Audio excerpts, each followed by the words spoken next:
नमस्कार। BA part second के विद्यार्थियों के लिए हमारा आज का विषय है हिंदी साहित्य के रीतिकाल की परिस्थितियाँ। आचार्य शुक्ल जी ने सन 1700 से 1900 ईस्वी तक के कालखंड को रीतिकाल की संज्ञा प्रदान की है।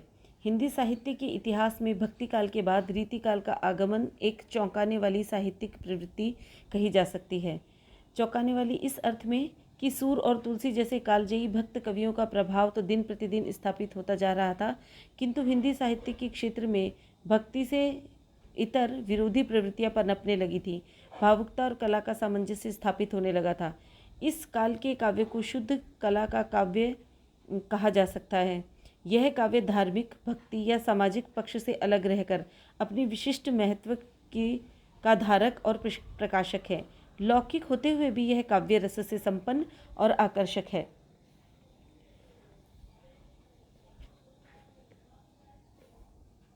साहित्यकार चाहे कितना ही व्यक्तिगत या आत्म केंद्रित होकर अपना साहित्य रचे, किंतु साहित्य कभी भी उसका व्यक्तिगत नहीं हो सकता। इसमें अपने युग की छाप अवश्य होती है। इस दृष्टि से रीतिकाल की विभिन्न परिस्थितियों का तत्वावलोकन हम करेंगे। सबसे पहले हम विचार करेंगे रीतिकाल की सामाजिक परिस्थितियों पर। जिस काल में रीतिकालीन साहित्य की रचना हुई है, उस युग की सामाजिक परिस्थितियों में बड़ी अव्यवस्था थी। मुगल शासक वैभव तथा विलासिता प्रिय थे। वे सुरा और सुंदरी के लोलुप थे। वेश्यावृत्ति का बोलबाला था। परिणामतः यथा राजा तथा प्रजा वाली उक्ति चरितार्थ होने लगी थी। इस सब का परिणाम यह हुआ कि ऐसे विलासितापूर्ण वातावरण तथा महलों में होने वाले रूप बाजार का प्रभाव सामान्य जीवन पर भी पड़ा। सांस्कृतिक पतन होने लगा। व्यक्ति का बौद्धिक स्तर गिर गया। छोटे छोटे सामंत भी अनेक रखैले रखने लगे। जनता में अंधविश्वास ने जड़ें जमा रखी थीं। अधिकांश जनता अशिक्षित थी।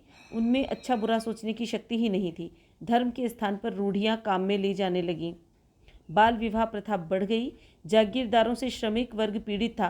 कृषकों को जीवन सामग्री का अभाव रहता था। श्रमजीवी वर्ग को किसी न किसी प्रकार की बेगारी करनी पड़ती थी और उसके बदले में उसे कोड़ों की मार मिलती थी। तात्पर्य यह है कि सामाजिक व्यवस्था की ओर से शासक वर्ग उदासीन हो गया था। हिंदुओं की राजनीतिक पराजय उनके जातीय संगठन को नष्ट कर चुकी थी। निर्गुण संतों और सूफी फकीरों के प्रभाव से हिंदू मुसलमानों में जो थोड़ा बहुत सौहार्द और सामंजस्य पनपा था, वह शासकों की कट्टर धार्मिकता से छिन्न भिन्न हो रहा था। मुसलमानों में भी भेदभाव था। ऐसे वातावरण में चाटुकारों और दरबारियों की संख्या बढ़ गई। कवि अपने आश्रयदाताओं को प्रसन्न रखने के लिए सप्रयास कविता करते थे।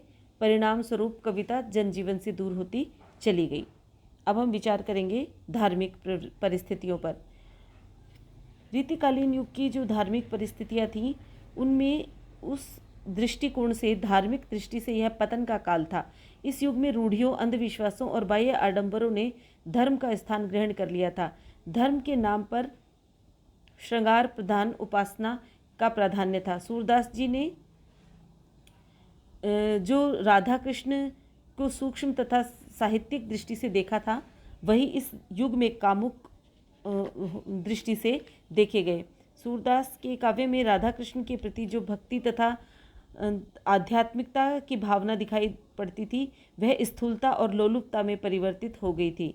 चैतन्य और वल्लभ संप्रदाय की रसिक वृत्ति में डूब रहे थे लोग, और राधा कृष्ण के नाम पर मानसिक काम वासना के प्रदर्शन का यह एक शिष्ट तरीका मात्र था। कृष्ण के साथ साथ राम का रूप भी बदल गया था। डॉक्टर शिव कुमार शर्मा ने इस बारे में लिखा है कि आदर्श की मूर्ति सती सीता एक विलास प्रिय सामान्य रमणी के रूप में चित्रित होने लगी थी। इस्लाम में भी रूढ़िवादिता बढ़ रही थी। हिंदू शास्त्रों की भांति कुरान भी कंठस्थ करने तक सीमित हो गया। हिंदुओं के संत नामी, लाला दासी, नारायणी आदि पंथों में विभेद दिखाई देने लगा था।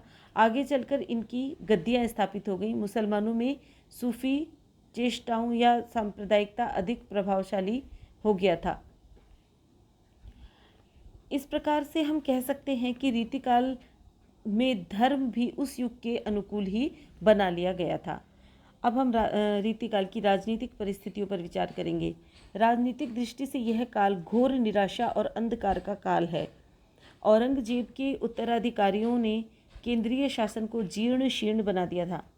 परिणामतः समस्त प्रदेशों के शासक स्वच्छंद तथा स्वेच्छाचारी हो गए थे। शासकों की उदासीनता के कारण राज्य पर अनेक आक्रमण हुए, जिनसे मुगल शासन की रीढ़ टूट गई। समय का लाभ उठाकर अंग्रेजों ने शाह आलम को पराजित कर दिया और शासन सत्ता अपने हाथ में ले ली। मुगल शासक अंग्रेजों के हाथ की कठपुतली बन गए थे। राज दरबारों में वेश्याओं और हिजड़ों की तूती बोलने लगी थी।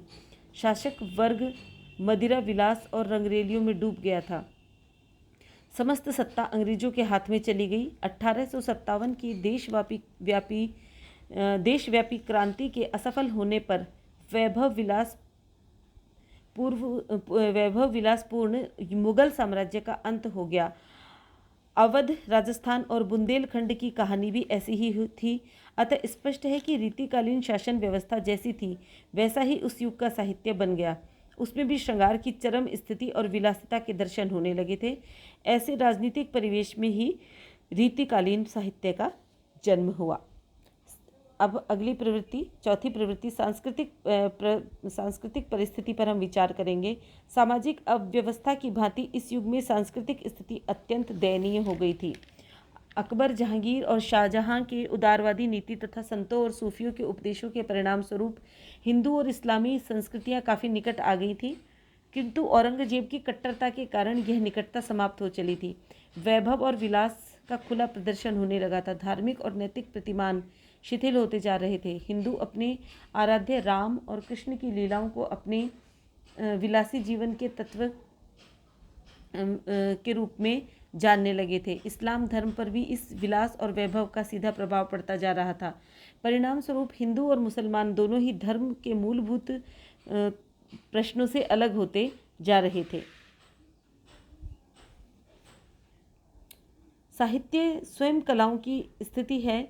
साहित्य और कला की दृष्टिकोण से यदि हम विचार करें तो साहित्य और कला की दृष्टि से इस युग में काफ़ी उन्नति और समृद्धि हुई।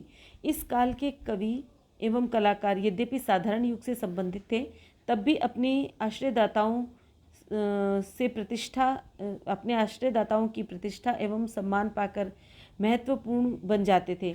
कवि लोग आश्रयदाताओं की भावनाओं को उत्तेजित करने के लिए घोर श्रृंगारी रचनाएं लिखा करते थे। जहाँ तक ललित कलाओं का संबंध है, इसमें चित्रकला काव्य के समान ही समृद्ध थी। मुगल सम्राट जहांगीर और उसके बाद शाहजहां ने भी अलंकार प्रिय राजस्थानी शैली और कांगड़ा शैली के चित्र इस युग में प्रोत्साहित किए। संक्षेप में इस युग में चित्रकला राजसी ठाठ बाट तथा जनजीवन दोनों को ही समान रूप से लेकर चली थी। स्थापत्य कला और संगीत कला भी इस युग में पर्याप्त रूप से समृद्ध थी। ये दोनों अत्यंत खर्चीली और कठोर साधना वाली कलाएं थीं। अतः इनका क्षेत्र जनजीवन से हटकर केवल राज्याश्रयों तक ही सीमित हो गया था। शाहजहां संगीत और स्थापत्य कला में रुचि रखने वाला बादशाह था। आगरा का ताजमहल और दिल्ली का दीवाने खास उसकी स्थापत्य प्रियता के उदाहरण हैं।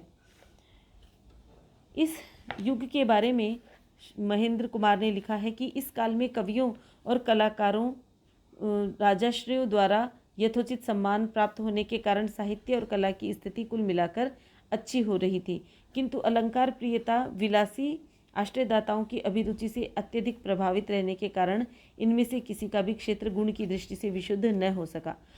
अतः अंत में यही कहना उचित होगा कि रीतिकालीन समाज पतनोन्मुख था और शासकों की शासन और जनजीवन को देखने की फुर्सत नहीं थी।